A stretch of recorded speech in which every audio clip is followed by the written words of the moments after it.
মানুষ ঘুমিয়ে পড়লে আর কোনো ব্যথা থাকে না, সেটা শারীরিক হোক কিংবা মানসিক।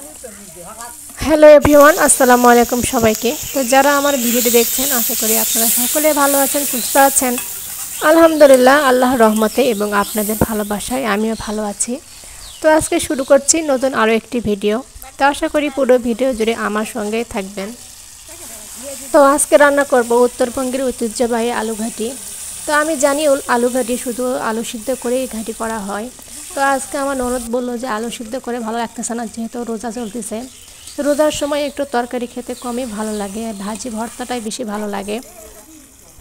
তো এই রোজার মাসে ইফতারির পরে ইফতারি করার পর আর কোনো কিছুই খাইতে মন চায় না। তো যা একটু খাওয়া হয় সেহরির সময়।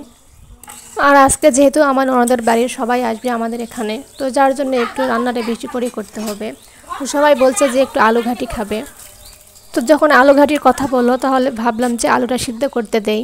কিন্তু আমার ননদ বললো যে না, সিদ্ধ করে আলু ঘাটি খাবো না, তো আলুটা কুচি করে কেটে দেওয়া হোক। তো কেটে আজকে ঘাটিটা করব।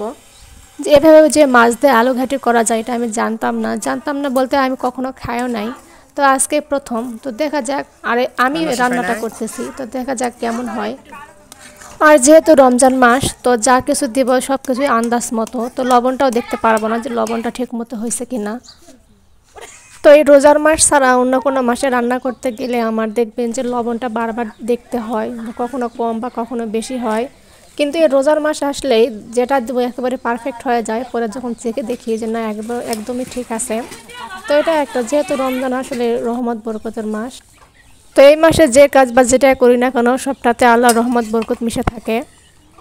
তো এরকম পরিস্থিতি আপনাদের হয় কিনা অবশ্যই কমেন্টের মাধ্যমে জানাবেন। তো আমার আলু ঘাটি রান্না করা শেষ। তো আমার আলু ঘাটিটা রান্না করার সময় এদিকে আমার ননদ মুরগিটা কাটতেছিল। তো আজকে মুরগির মাংসটাও রান্না হবে। তো আজকে আপনাদের ভাইয়া লাল মুরগিটাই আনছে। তো এই মাংসের মধ্যে আলু না দিলে কেমন জানি একটা লাগে। তো মাংস থেকে আমার আলুটাই বেশি পছন্দ। তো যার জন্য সামান্য কিছু আলুও দিছি। তো একবারে মাংসের মধ্যে সব কিছু দিয়ে মাংসটা উঠাই দিছি। তো এখন ভালো করে কষিয়ে নিতে হবে। তো ভালো করে কষিয়ে নিয়ে তারপরে একটু পানি দিয়ে দিলাম।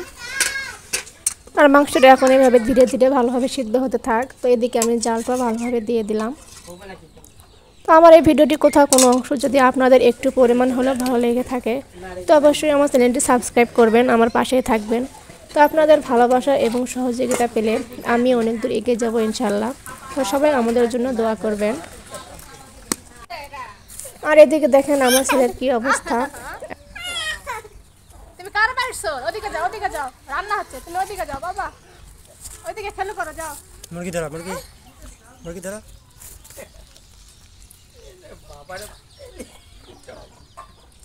আরও এরকম সারাক্ষণ দৌড়ের উপরে থাকে। তো এখান থেকে এসে এখানে সারাক্ষণ দৌড়ে বেড়ায় আর কি। তো এক জায়গায় এক সেকেন্ডও স্থির থাকে না, খুবই চঞ্চল একটা ছেলে। তো এই যে আমার রান্না বান্না কমপ্লিট হয়ে গেছে। তো ভিডিওটি কেমন লাগলো অবশ্যই কমেন্টের মাধ্যমে জানাবেন। যদি ভালো লাগে অবশ্যই একটা লাইক দেবেন। তো আপনাদের একটা লাইক আমার পরবর্তী ভিডিও বানানোর অনুপ্রেরণা দেবে। সবাই ভালো থাকবেন, সুস্থ থাকবেন। আল্লাহ হাফেজ।